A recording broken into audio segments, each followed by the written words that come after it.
Hello everybody and welcome. In this video I'm going to show you how to fix Bluetooth pairing issues for your Soundcore A30i. And firstly, make sure that your Bluetooth is turned on. And now click on your earbuds at the device list and we have connected.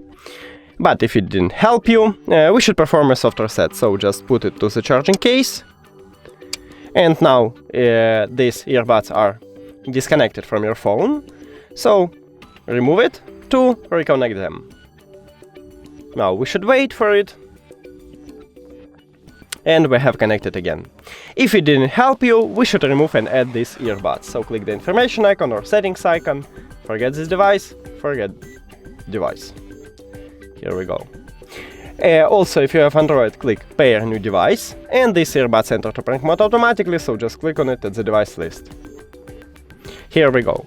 But if all of these methods didn't help you, we should perform a hard reset. So, remove your earbuds from the charging case and now press and hold both of the touch areas for at least 10 seconds.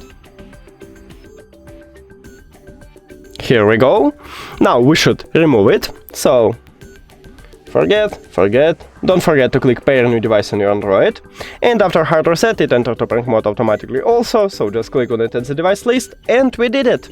Thank you for watching this video. If you found it helpful, please consider subscribing to the channel and leave the like on the video. It's really important to us. See you later!